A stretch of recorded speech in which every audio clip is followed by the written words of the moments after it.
We begin our tale in a kingdom called Mantle. Miners for the Schnee Dust Company are digging underground, searching for something hidden inside of dull black rocks.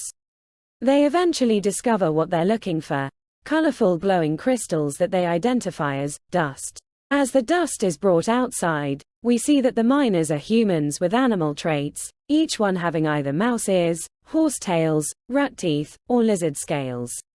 Their overseers, however, are normal humans, and many of them bear whips. After the humans see the dust that the miners have brought out, they decide to reward them by letting them go home early. One foreman objects, saying that the miners, identified as beings called Faunus, don't deserve to be coddled like this, but the other foremen ignore him. One of the Faunus, a man whose chest is covered in pigeon feathers, goes home to a house he shares with a woman whose legs end in literal pigeon feet and a little girl with no visible animal traits. The girl, identified as Cinder, excitedly tells her father that she now has magic and shows him that she can heat a glass bottle in her hands and turn it into a ball. Her father laughs, telling Cinder that her newfound semblance will be very useful if she wants to find a job that isn't in the dust mines. Her mother agrees. Cinder is confused about why they're calling her magic a semblance, so her father tells her that what she can do isn't truly magic. Cinder, and thus the audience, learn that everyone's bodies contain a metaphysical substance called aura. If a person has activated their ability to use their aura, it can be used either defensively to heal injuries or form a protective force field, or it can be used offensively to enhance a body or weapon or to power a specific supernatural ability called a semblance. Every person has a set amount of aura that is consumed when using any of the above abilities and regenerates over time when not in use. True magic, however, is so much more than that. A person with magic would have 1,000 times as much aura as a regular person would, with abilities that consume 1,000 times less aura upon use and 1,000 different semblances that don't consume any aura at all. Cinder asks if anyone has magic, and her mother tells her that no one does before telling her a story explaining how their world, Remnant, earned its name. Long ago, everyone had magic, but the brother gods had more magic than any one human could ever have. A sorcerer grew jealous of the gods' powers and tried to convince mankind to turn their backs on them. When this failed, the sorcerer tore out a piece of the moon and crashed it into the world, wiping out all of mankind, and filled the world with monsters called Grimm who would be eternally loyal to the sorcerer's whims. The sorcerer was eventually slain and the gods used their powers to resurrect the world, but it wasn't a perfect resurrection. Each person now only had 1,000th the aura that they used to have and only one semblance each, and their powers were 1,000 times less efficient in terms of aura consumption than they used to be. Some people weren't even brought back as perfectly human and took on traits of animals that had died nearby, turning them into the first Faunus. And the Grimm could not be fully eradicated because the gods couldn't destroy the pools where they came from. Nothing on Remnant could. The gods decided to leave Remnant and explore the other planets in the universe, hoping to eventually find something that could eradicate the Grimm for good and return magic to mankind. Before they left, they put the rest of the moon back into a sphere, although it was now much smaller than it used to be and had an ugly scar on its surface as a permanent reminder of the peace it had lost, and created dust to help humanity kill the Grimm in addition to giving them a brief taste of magic beyond their semblances. It has been 10,000 years since the gods left, and no one knows if they will ever return. And thus the legend of Remnant's name ends. The next day, the foreman who'd objected to the miners getting time off arrives at their village and has a battalion of soldiers start pulling them out of bed early to make up for the hour they weren't working the previous day. A young mouse Faunus boy accidentally trips one of the soldiers and the soldier starts beating him up in retaliation, and the soldier is attacked in turn by the boy's father hoping to protect his son. This starts a massive riot that devolves into a one-sided slaughter of all of the Faunus workers and their families by the soldiers. The soldiers are dismissive of the foreman's concerns about losing their workers, viewing the miners as replaceable since they were all Faunus. They eventually come across Cinder, the lone survivor of the massacre, and decide to take her to Atlas, the floating capital of Mantle, so they can sell her into slavery as a way to keep her quiet. Cinder tries to use her semblance to fight back and successfully burns the soldier who'd killed her parents to death, but it doesn't prevent her from being taken away. 10 years later, a now 17-year-old Cinder is forced to work as a maid for Madame Ash of the Glass Unicorn, where she is abused by both Ash and Ash's twin daughters. Cinder has become a somewhat bitter and cynical girl who is dissatisfied with how none of the huntsmen, professional grim hunters and general do-gooders, have tried to rescue her from captivity. One night, Cinder hears a voice in her head who introduces herself as Salem. Salem tells her that she is a witch who was imprisoned for making herself immortal and trying to make humanity stronger, as that made her a threat to the brother god's hegemony. Cinder doesn't think that this was fair and offers to help free Salem if Salem helps free her, so Salem gives Cinder a taste of real magic. Now Cinder has 10 times the amount of aura that a normal person has, and her abilities are 10 times more fuel efficient as well. She also gains 9 more semblances in addition to Scorching Caress, superhuman strength, teleportation, regeneration, pyrokinesis, the ability to sense when a grim is nearby, electrical resistance, technopathy, elasticity, and the ability to copy other semblances and be able to use them forever, although the copies will be far weaker than the originals, the last of which Salem tells her will be used to mask Cinder's true abilities from the public.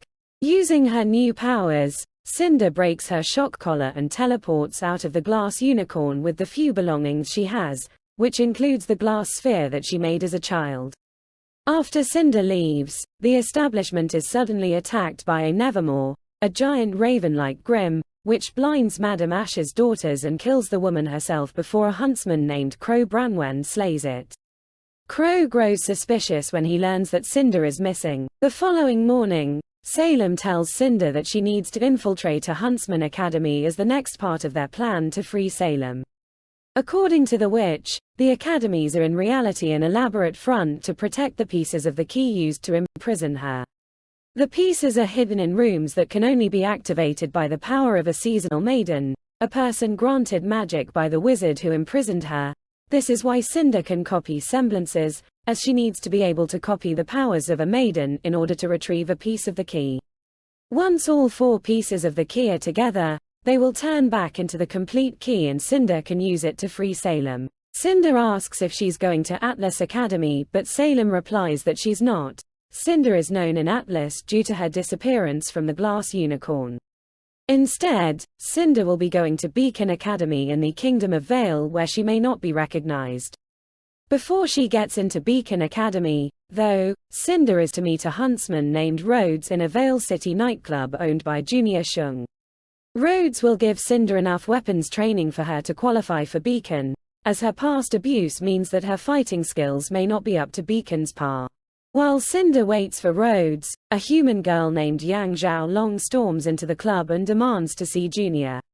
When Junior arrives, Yang demands to know about Roman Torchwick, a criminal who'd apparently tried to rob her younger sister Ruby at a dust store. Junior retorts that Ruby beat up all of Roman's henchmen, which upset him since they were originally Junior's henchmen, and attacks her. Yang fights back, but Junior's nieces arrive and put her in a difficult situation, so Cinder intervenes on Yang's behalf and they end up destroying the club with their combined pyrokinesis. Cinder and Yang end up in trouble with the police but are saved by the timely intervention of Ozpin, the headmaster of Beacon Academy who had earlier spoken with Ruby about the robbery. He reveals that despite Yang's destruction of the club, he's still willing to accept her into Beacon. Yang tells him to accept Cinder too, surprising her greatly, and Ozpin laughs before cryptically telling her, "We'll see." After Yang leaves for home, Ozpin asks Cinder if she wants to become a huntress, and Cinder says that she does. Ozpin accepts her into the academy immediately and puts her up in a hotel until initiation day comes, and Salem praises Cinder's resourcefulness. Cinder is still confused about why Yang was so willing to vouch for her despite not knowing her. A few weeks later, Cinder arrives at Beacon and meets Yang's younger half-sister Ruby Rose, who reveals that she'll also be attending Beacon, in a remedial class since she's under the minimum entry age of 17. As Cinder and the Patch Kids tour Beacon, they run into Ruby's remedial classmates, Penny Polendina, Ciel Soleil, and John Arc. Penny and Seal are also too young to attend the first-year program, while John has to repeat a year as he lacks sufficient experience. They also run into the mysterious bookworm Blake Belladonna, the Mistral tournament fighter Pyrrha Nikos, and the SDC's heiress Vice Schnee, the last of whom Cinder is rather angry with since the SDC's labor practices indirectly caused the riot that killed her parents.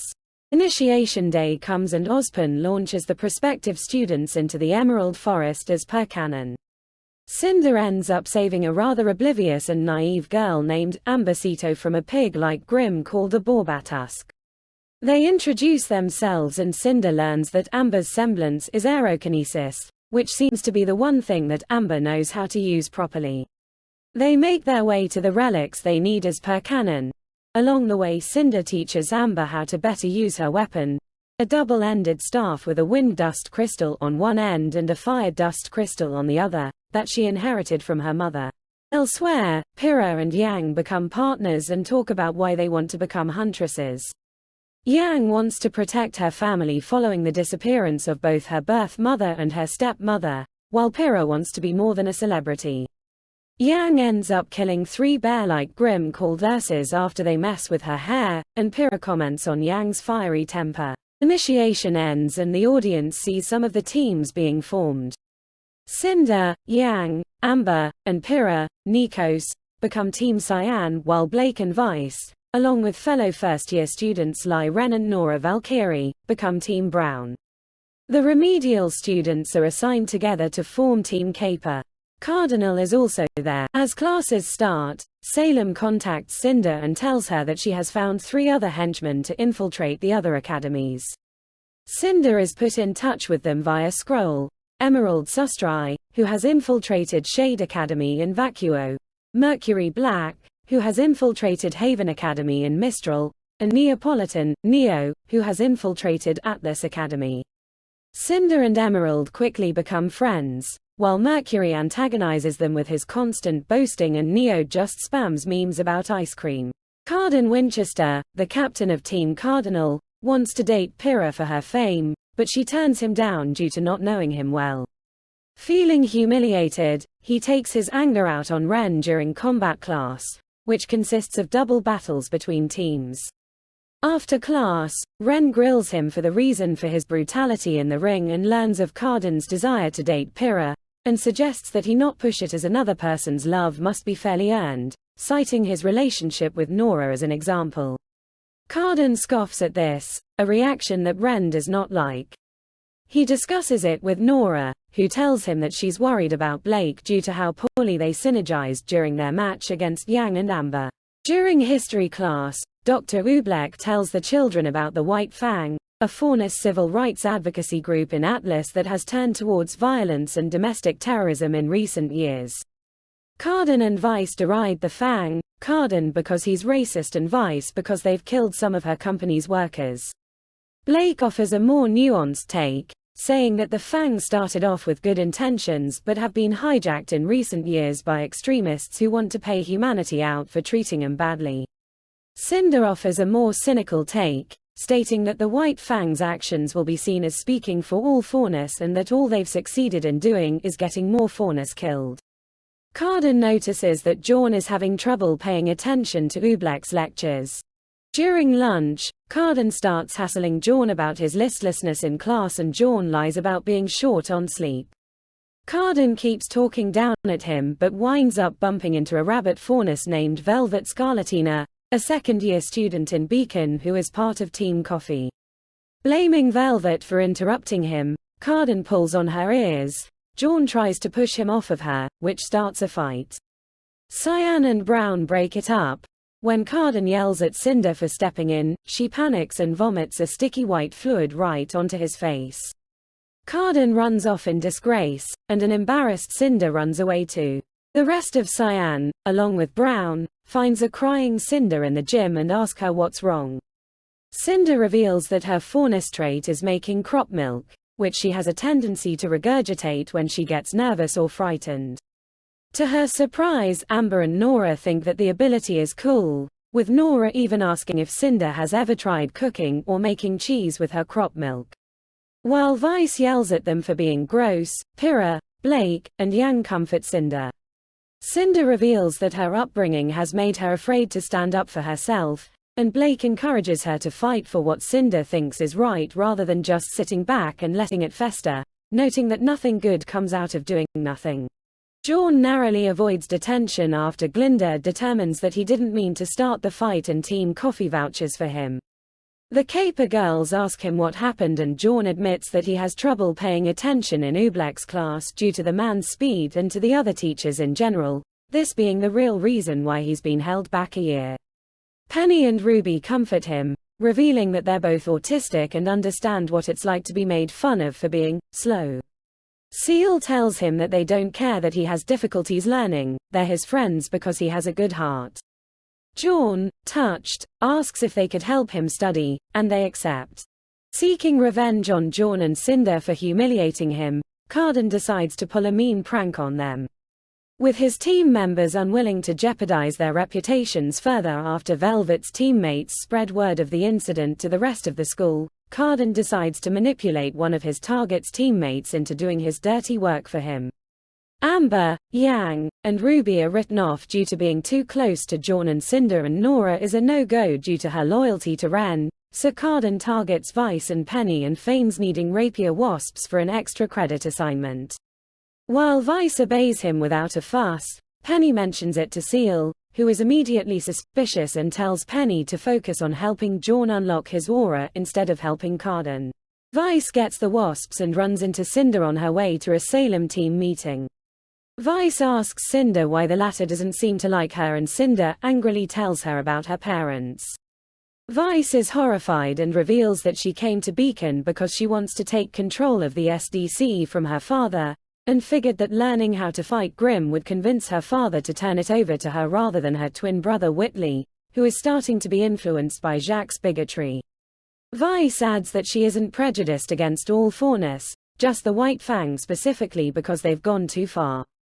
After Cinder departs, Seal meets with Vice and tells her that there's no extra credit assignment requiring rapier wasps, and Vice realizes that she's been tricked.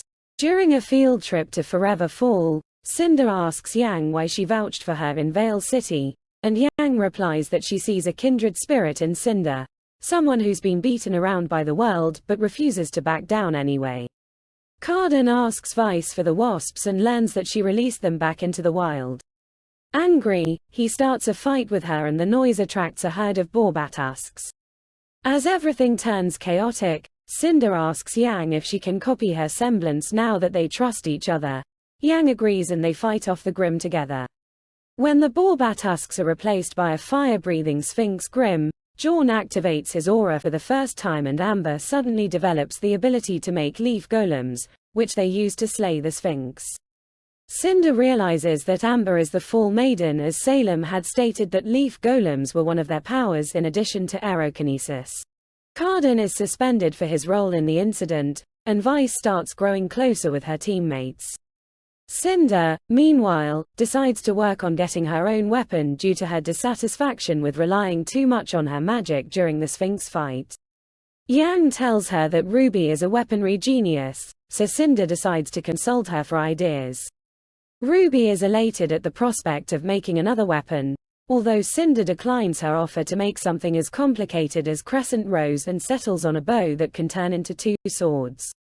As the weapon is built, they bond over the loss of their mothers and the world not taking him seriously, RWBY due to her age and autism and Cinder due to her species and upbringing. Elsewhere, Crow meets Rhodes and asks him if he knows about Cinder's whereabouts. Rhodes, never having met Cinder due to the Yang incident, denies it, so Crow goes on his way. After he leaves, it's revealed that Rhodes is another of Salem's henchmen, and she orders him to keep an eye on Crow. Rhodes is reluctant due to his sense of ethics, so Salem tells him that Crow might be trying to find Cinder to arrest her for Madame Ash's death despite Cinder having nothing to do with it, and Rhodes agrees to the plan in the hopes that he can clear things up before Cinder gets sent to prison. RWBY finishes Cinder's weapon, which Cinder names Midnight. To celebrate, CYAN, Brown, and Caper go to Vale City for a shopping trip. While there, they encounter a crime scene at a bookstore and learn that the owner was killed for deserting the White Fang. Blake panics and tries to go home early, But Nora, having none of this, prevents Blake from skipping out on time with her friends, citing how little time Blake spends with her team and how this has affected Blake's grades in combat class. Blake reluctantly sticks around and slowly forgets about the crime scene as she has fun with her friends. This changes when a dust store is robbed and the fleeing perpetrators are seen wearing white fang masks. Blake tries to run away from the others again, but Nora, Vice, and Ren restrain her. Blake eventually escapes their hold, but not before Vice accidentally pulls her omnipresent hair ribbon off, revealing that Blake is a domestic cat Faunus like Tucson was. Blake runs away and the rest of the kids return home in shock. The kids confront Ozpin and he reveals that Blake is a recent White Fang deserter, whom he admitted into Beacon as a form of witness protection. In exchange for protecting her from the Fang, she told him what she knows about them. Vice is furious about being lied to, but Pyrrha calms her down, pointing out that Blake had consistently objected to the Fang's current extremism and suggests that Blake left specifically because they were getting too violent. Nora decides to find Blake and bring her back, but Glinda objects to the plan. Ozpin convinces her to let them go if he gets a huntsman to escort them, and she picks Crow. The next day, Crow introduces himself to the gang as Ruby and Yang's uncle and takes the three teams to Vale City to search for Blake. Crow talks to Cinder and learns of her childhood, and he states that if he'd known about the abuse he would have emancipated her the moment he set foot into Atlas, Ironwood be damned. They eventually come across a shipyard where White Fang goons are loading dust into containers at the direction of who else but Roman Torchwick. One of the goons gets close to him and suddenly knocks him unconscious. It's Blake, who went undercover to stop the heist by herself. A brawl between the huntsman and Fang erupts, but just when the hunters have the upper hand, the Fang's current leader, a teenaged bull Faunus named Adam Taurus, arrives and beats them back severely. He reveals that Blake is his ex-girlfriend and had been with the Fang for years, only to suddenly betray them after Adam took the helm following the death of his predecessor, a tiger Faunus named Sienna Khan. Blake retorts that she dumped him after the stressful workload led to Adam taking advice from Fang members who'd only joined so they could kill humans and get away with it, mentioning a man named Tyrion Kalos who'd particularly influenced Adam to go from Faunus equality to Faunus supremacism, a belief that she sees as hypocritical. Adam loses his temper and attacks her, but Yang, Cinder, and Amber, the only ones left with energy, push him back. They fight him for a while, but he uses his semblance, Moonslice, to drain him of their aura and hurt them with it. Standing over Yang, Adam decides to torture the girls by slowly removing their limbs and goes for Yang's right arm, but Penny has recovered enough to use a laser blast from her eyes to incinerate his sword. Without his sword, Adam can't use his semblance, and Amber and Cinder easily beat him into submission with their respective magics. Crow realizes what Amber's powers are and notifies Ozpin on his scroll. In the midst of all this, however, Roman regains consciousness and makes an escape, but not before allowing Beacon to capture Adam and the Fang goons. Rhodes participates in the cleanup and, upon learning that Crow wants to do right by Cinder, tells Salem that Crow is no threat to them. Salem acquiesces and tells him to go to Atlas for his next assignment. At Beacon, Blake comes clean about her past, explaining that her parents are Faunus rights activists for the Animals Kingdom, another Faunus equality group that remains more pacifistic than the Fang currently is, and Blake joined the Fang as a tween thinking they'd be more proactive than the kingdom. Penny decides to come clean too and reveals that she's a robot, built by her father because he can't have children naturally and is barred from adopting for reasons he doesn't know. The others accept them and Vice admits that even the Fang have good in them. Cinder remarks that Adam's arrest isn't likely to scare them straight, but Nora and Yang and even Blake, surprisingly, are more optimistic. That night, Cinder gets a text from Neo asking about Roman. After teasing her about Roman being her father, which Neo denies, Cinder asks if Neo knows what Roman was doing with all the dust he's been stealing, and Neo replies that Roman, an avowed anarchist, is likely selling it on the black market to undercut the SDC's profits.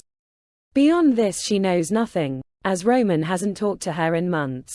School life returns to normalcy for everyone except Amber, whom Osborne starts pulling aside for maiden lessons with Crow, although she isn't told what they are for fear she might tell her classmates about them.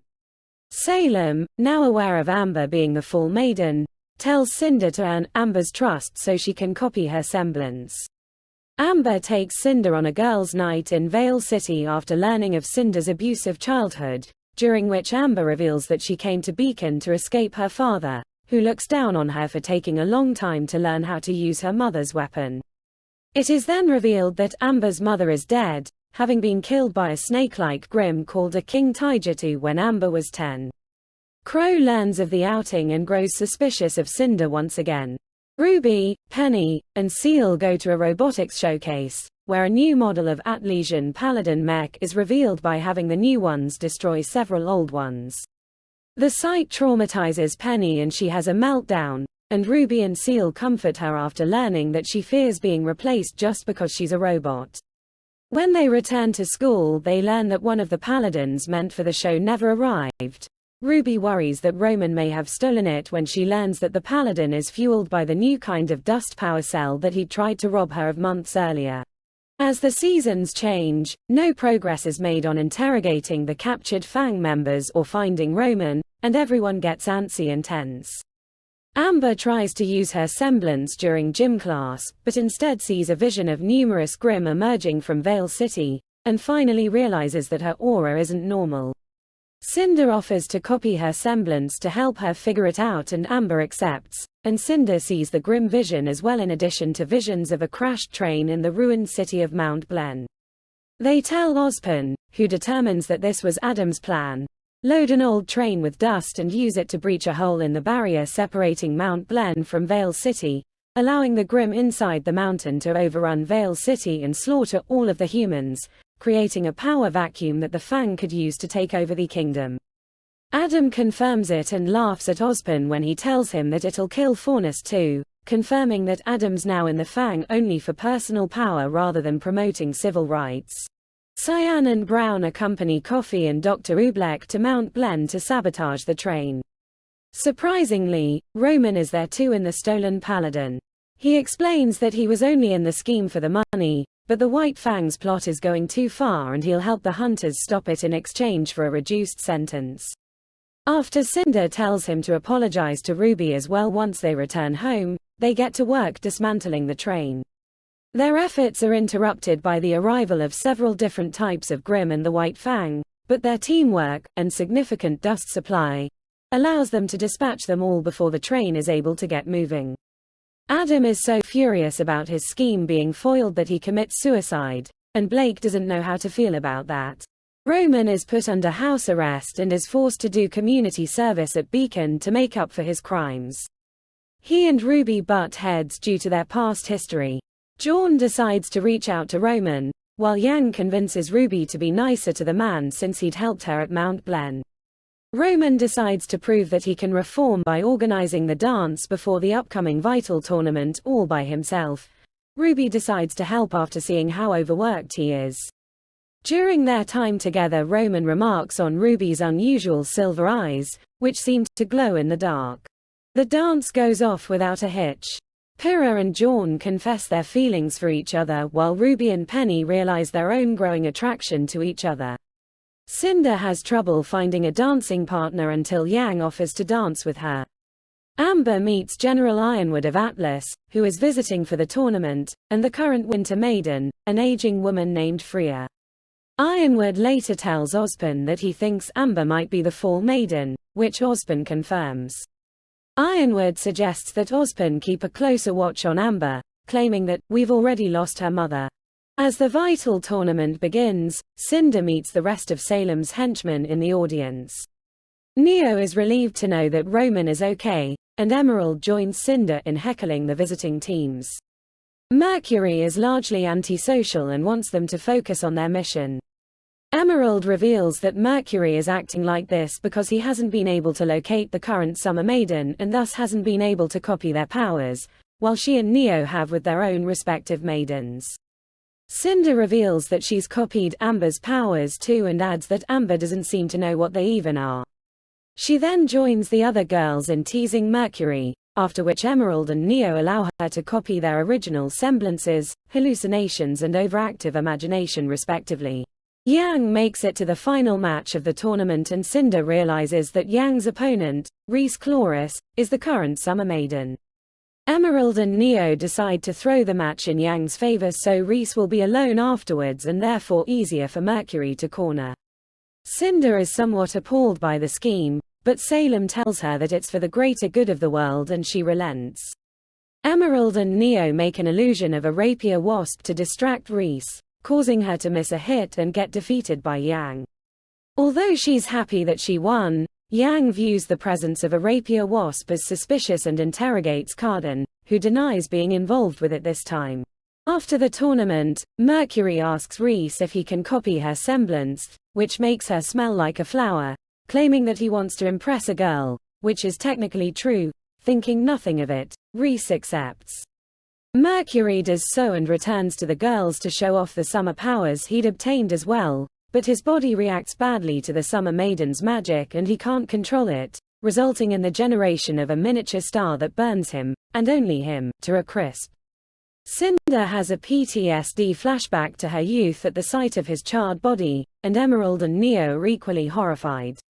The incident is seen from a distance by the rest of Cinder's CYAN teammates, and Pyrrha agrees with Yang that something is strange about Cinder. Cinder eventually recovers and learns from Salem that Mercury is dead. Salem deduces that since they are maiden powers only a woman can handle them, and decides to find another henchwoman to copy the Summer Maiden powers. Cinder is disturbed by how callously Salem talks about Mercury's death, which Salem claims is the result of her immortality. Since she outlives every human she talks to, she has trouble staying attached. Afterwards, Cinder's beacon friends visit her and ask her what happened, leading to Cinder telling everyone, sans vice, who already knew, about the massacre of her birthplace. Horrified, they decide to tell Ironwood and Ozpin about it in the hopes that it will lead to reforms in the Atlesian military. Ren and Nora stay behind and talk to Cinder about their own childhoods, revealing that they are also orphans, in their case due to a rare horse-like Grimm called a Nukallavi that near completely wiped out their village all by itself. They became huntsmen in the hopes that they could slay it and avenge their families. Cinder decides to give copies of her ability to sense Grimm to them to help them find it. After they leave, Cinder realizes that she doesn't know that much about Emerald and Neo and decides to talk to them about families. To her dismay, Emerald was orphaned as an infant and doesn't remember her parents, while Neo clams up about hers. Winter break comes and the students go home. Cinder has nowhere to go due to being an orphan, so Yang and RWBY invite her to come to Patch with them. There, Cinder meets their father Taiyang and their dog Sway. RWBY later takes Cinder to her mother's grave marker, her mother having disappeared during a hunting mission when she was 4. Before they can leave, they're attacked by several wolf-like Grimm called Beowulfs and a gorilla-like Grimm called a Beringel, and Cinder copies RWBY's semblance to even the odds.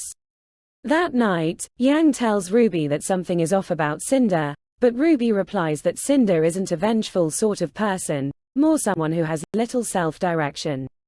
Yang realizes that RWBY is right and concludes that Cinder must be following orders from someone who is the vengeful sort. Meanwhile in Mistral, Pyrrha's under scrutiny by her publicity team for failing to make it to the end of the tournament, with many claiming that she should have stayed in Mistral and gone to Haven. Pyrrha has an idea and goes to Haven under the guise of seeing what she's missed and talks to Team Sun about Mercury, whom they were friendly with. Sun Wukong, a Lungur Faunus and the leader of the team, recalls that Mercury was very similar in disposition to himself and they got along well. When Pyrrha asks if he knew Cinder, Sun, along with Sage Ayana and Scarlet David, don't remember, but Neptune Vasilius does and tells Pyrrha that he once saw Mercury's phone open to a group chat containing many strange memes about ice cream. Sun then tells Pyrrha that her teammate Cinder is one of the coolest Faunus he's ever had the pleasure of fighting, although he thinks that her cat friend is cuter. Pyrrha leaves Haven more confused than clarified. Pyrrha asks around some more and meets with Team Auburn, the team that Reese belongs to, and they recall that Mercury could be very serious in combat class and when fighting Grimm. When Pyrrha asks about his semblance, Rhys states that it was copying semblances and that he'd copied hers, which can't do much besides smell like flowers, before he died, and she feels guilty about possibly causing his death somehow. Pyrrha remembers that Cinder's semblance is the same as Mercury's, but given that Mercury wasn't a Faunus, it's unlikely for them to be related. Arslan Atlan, the leader of the team, states that she wasn't sure that Mercury even had a semblance, as she'd snooped in the news and discovered that Mercury's late father Marcus was an assassin with the power to steal semblances. Pyrrha's suspicions deepen. In Atlas, Vice tells her father and Ironwood about the massacre of Cinder's village, and Jacques states that he'll look into it as he doesn't want people to get the wrong impression of the SDC. After Vice leaves, Ironwood confronts Jacques and it's revealed that Ironwood didn't authorize the deployment at all. Jacques reveals that he did so himself, and the Council of Atlas approved of it in a majority vote. Ironwood asks why and Jacques replies, to keep things in order. You don't get order by suddenly giving your workers a break without a permit, do you? Ironwood can tell that Jacques is lying but has to begrudgingly accept his reasoning, although he does state that the soldiers went too far and he'll be discharging him as soon as he can. After he leaves, Jacques smirks evilly. As the final term begins, Pyrrha talks to Cinder about Mercury. Cinder is surprised to learn that Mercury's father was an assassin but denies being related to him vociferously. Pyrrha accepts the lie and decides to go tease Blake about Sun's crush on her. Cinder asks Salem if Mercury's father stole his semblance and Salem confirms it, having used her powers to restore it. His original semblance was quicksilver, allowing him to make any kind of metal liquid at room temperature and mold it to his will. Salem also granted him semblance copying, teleportation, the ability to drink any water regardless of quality without getting sick, the ability to talk to bears, the ability to talk to pigs, the ability to steal anything smaller than himself without getting caught, the ability to convince anybody to trade anything to him for a loaf of bread, the ability to speak and understand any language, and regeneration, the last of which he used to regenerate his legs after his father cut him off. Salem tells Cinder that Marcus was cruel and abusive and that is why Mercury joined her cause, to prevent others from suffering the same fate. This is her cause, says the witch, to protect the world from people like Marcus and Madame Ash. After Salem leaves her mind, Cinder decides to do some private investigating and looks up Marcus Black. She discovers that Marcus was found dead following a King Taijutsu attack on Mercury's hometown not long after she got her magic. Noticing that the attack occurred on the same day that the Nevermore attacked the glass slipper, Cinder can't help but feel wary. Jorn decides to unlock his semblance and starts training his aura with the others in the hopes of finding it before the year is up. Penny decides to accompany him and find her own semblance too, even if she is a robot. RWBY doesn't feel jealous about it as she knows that Jorn doesn't feel the same way she does about Penny. Through this, Carden finds out about RWBY's lesbianism and starts mocking her for it. Yan gets fed up with him after RWBY comes to the dorms in tears one night, and starts a fight with him that leaves both of them suspended. When Crow finds out about the incident, he gives Ozpin an ultimatum. If something isn't done about Carden's behavior and he keeps bullying RWBY, then Crow's telling Amber everything about the Fall Maiden, and Salem, himself. Fortunately for Ozpin, the rest of Cardinal stages an intervention to force Carden to better himself before he drags the rest of the team down with him. Ozpin nevertheless decides that Crow is right and decides to tell Amber the truth about her powers. When Cinder learns about Amber's upcoming meeting with Ozpin, Salem tells her to follow her as it will allow Cinder to get a feel of the layout of the relic vault for when the right moment to steal the relic comes. Cinder uses hallucinations to make herself invisible, then sneaks after Amber, Ozpin, and Crow. They enter the vault, where Ozpin tells Amber the origin story of the seasonal maidens, and himself. 10,000 years ago, a wizard named Osborne protected 4 orphaned girls from an evil witch who tore out a piece of the moon and ended the world. Osborne defeated the witch and helped the gods restore the world and fix the moon, although the amount of magic it took meant that mankind was resurrected with 1,000 times less magic than it had originally. The gods left Remnant to find a way to restore humanity's original capacity for magic, Osborn sealed the witch's source of power away using a magical key that he broke into 4 pieces, then built the academies on top of 1 piece each to hide them. Osborn gave each of the orphans 1/4 of his magic and charged them with running the academies, protecting mankind from Grimm, and making sure that no one could steal the relics to use them for evil. To prevent their powers from falling into the wrong hands, Osborn granted their magic the ability to move to the first kindred spirit it found whenever a maiden died. These girls became the first seasonal maidens, and Amber is the current fall maiden, having inherited the power from her late mother. Amber breaks down in tears at the mention of her mother and promises to use her powers for good and only good. Cinder looks at her invisible hands, now uncertain if her quest is as good as Salem says it is. Osborn then reveals that he is the latest reincarnation of Osborn, his knowledge and wisdom passing on to a new baby whenever the previous reincarnation dies, and Vale, the home of Beacon, is where the Relic of Choice resides. He shows Amber the relic, a golden crown, and tells her that the crown has the power to show a random choice that she will have to make someday. However, Amber must not be thinking of anything when she puts the crown on, or else she could be gripped with indecision for a very long time. After the meeting ends, Cinder escapes and returns to the dorm before Amber comes back. Blake and Wren see her decloak and are confused about it. When they see Amber returning, they wrongly conclude that Cinder might have been worried that Amber might be in trouble with her father, and followed her in secret to see if that was true. They decide to drop it for the sake of Amber's privacy. During a study hall, Cinder asks Emerald and Neo how they got their maiden powers and if they've tried accessing their respective relics. Neo states that she copied the Winter Maiden powers from Freya after Ironwood paid a visit to her and left the door open long enough for Neo to slink in while disguised as him, getting away with it due to Freya's Alzheimer's making her too confused to realize she'd seen 2 Ironwoods. Emerald, meanwhile, got into a fight with some black-haired bandit lady with red eyes, and copied the Spring Maiden powers from her after knocking her out. However, neither of them have been able to find the relics. Cinder suddenly gets a grim sense tingle and looks outside, and gapes when she sees Roman's paladin terrorizing the school grounds. In her panic to escape the library, she leaves her scroll behind. Cinder finds Roman outside and learns that a ghostly Grimm called the Geist has stolen the mech and possessed it. The only way to force it out into the open so it can be killed is to destroy the mech. Roman is reluctant to do it but decides it's worth staying alive. Penny, however, objects and decides to interface with the paladin, only to unexpectedly uplift it into sapience. The paladin, now named Pal, has a soul made of aura that is toxic to the Geist, so it leaves his body only to be shot down by Cinder. Penny rejoices at finding her semblance, which she names Real Boy, and Roman decides to raise Pal as his own son, finally realizing that he can make a mark on the world that people will respect rather than fear. Flashbacks show Roman's childhood and how he became a criminal, met Neo as a child and raised her like a little sister, got involved with the White Fang, and met RWBY. Pyrrha and Yang find Cinder's scroll and decide to return it. Then they see her group chat.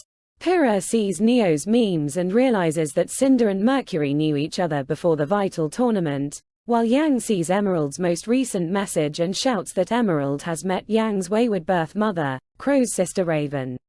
They decide to keep this a secret from Cinder and turn her scroll off before returning it, then hightail it to Crow. When Yang tells him about the message, Crow is forced to bring them in on the secret of maidens and of one maiden in particular.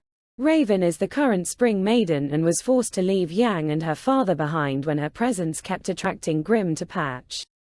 Grimm, says Crow, are the minions of Salem, the immortal witch who broke the moon and ended the magical world.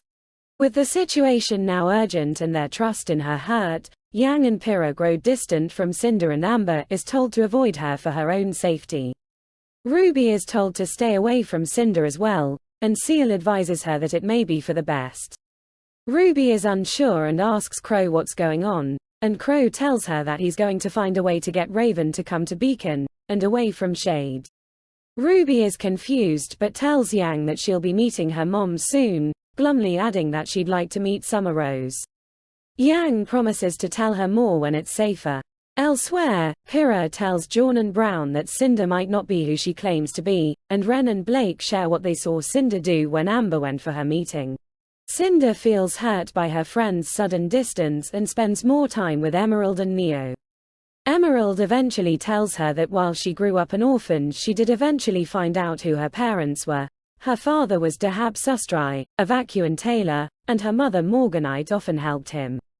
They were killed by a camel-like brim called a dromedon. Emerald offhandedly mentions that Salem rescued her from a street musician who'd forced her to work for him after she'd stolen his ring, and shortly afterwards he too was killed by a dromedon. Not liking the pattern she's seeing, Cinder asks Neo about her parents. Neo, speaking seriously for the first time, reveals that her true name is Trivia Vanille, the missing daughter of deceased Vale City Councilman Jimmy Vanille.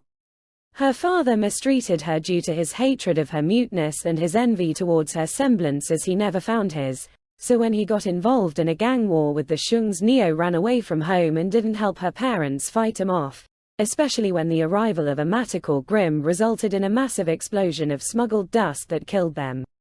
Neo met Roman on the streets of Vale and helped him steal from those who treated others poorly. When Roman started getting involved with the White Fang, Neo decided to find her own way due to being uncomfortable around Adam. It was then that she met Salem, who offered Neo the chance to steal from Atlas itself. As their first year comes to a close, Team CYAN is given their first solo team mission as a final exam, retrieving Raven from Vacuo. Before they go, Amber decides to visit the Relic of Choice, and Salem orders Cinder to follow her and the teachers and steal the relic. Yang, Pyrrha, Brown, Coffee, and Caper follow her out of concern, while Carden drags the rest of Cardinal along to not be left out, and Pal begs Roman to take him there too. Amber opens the vault, but just before she's about to enter, the others ambush her, and everyone ends up crashing inside the vault. With everyone shouting and pointing fingers, Amber eventually finds her voice and yells at them to be quiet. Cinder reveals her involvement with Salem, telling the others how Salem rescued her from Madame Ash and wants to change the world for the better. Yan yells at her, telling her that Salem is a killer. Amber decides to use the crown to make a choice for everyone and sees a vision of herself asking Osborne a question, so she asks Osborne who Salem is so they can be sure once and for all who is right. Osborne agrees and reveals Salem's true history. Over 10,000 years ago, a king was forced to hide his young daughter Salem in a tower during a decades-long war. A witch had enchanted the tower so the girl would need nothing, but due to being the only person in the tower, Salem grew desperately lonely. A knight named Ozma eventually found her and rescued her, and Salem grew very attached to him due to her poor social skills. One day, Ozma got an eye infection that wound up killing him despite Salem's best efforts to cure him. She pleaded to the gods to resurrect him, but they refused. The gods were only allowed to interfere with death if the death was just or unjust. And since disease kills indiscriminately, Ozma's death was neither, and therefore he would have to stay dead. Feeling betrayed, Salem researched the gods, thinking that they were hiding something from her. She eventually learned that when the gods were young they disobeyed the rules of the land called Ever After regarding death. The god of light made the white rabbits, which could bring anything back to life regardless of whether the death was just, unjust, or neither, and the god of darkness made the Jibberwalkers, which could kill anything mortal and render death permanent, just or unjust be damned. After the gods' creations ended up damaging the great tree that had birthed them and all the rest of the life in Ever After, the gods were banished from Ever After and made to live in another universe where their powers were more limited, being stationed on a planet called Marchen and told to stop arguing with each other. Salem studied all the magic she could and found a way to send herself to Ever After, where she hunted the last white rabbit to use its fur in a spell to bring Ozma back to life. While she was there, she was attacked by the last Jibberwalker and was bitten by it, although she did ultimately slay it. After shaving the last white rabbit to get its fur, she returned to Marchen and made her potion, gradually losing her mind due to a combination of stress, obsession, lack of sleep, and Jibberwalker venom in the process, and poured it on Ozma's body. However, he didn't come back to life. Distraught, Salem tried to drown herself in the rest of her potion, but only succeeded in making herself immortal and invulnerable just like the gods. The surge in power, however, made her realize that Ozma had reincarnated into a new body. All she had to do was wait for him to come of age and they could be together again. Salem eventually found a young Osborn and tried to court him, revealing her role in bringing him to life in the process. Osborn rejected her as he was disturbed by her plot to keep loving him forever, which essentially boiled down to a considerable amount of pedophilic grooming. Salem's mind broke when she heard this, and she decided that if she couldn't have Osborn then no one could. She started amassing power and raising humanity before eventually tearing out a piece of the moon and dropping it on Martian, turning it into Remnant. Unable to kill her since her immortality meant that nothing on Remnant could, the gods decided to search the cosmos for an alien weapon that could kill her, and Osborn sealed her away in a cave in the dragon-shaped continent of Umbra before breaking the key into 4 pieces and using them to craft the relics. The Grimm, it turns out, were created after the gods left Remnant, invented by Salem using what magic she can use beyond her prison and serving her as her eternally loyal minions with only one goal: finding the relics and bringing them together to free her.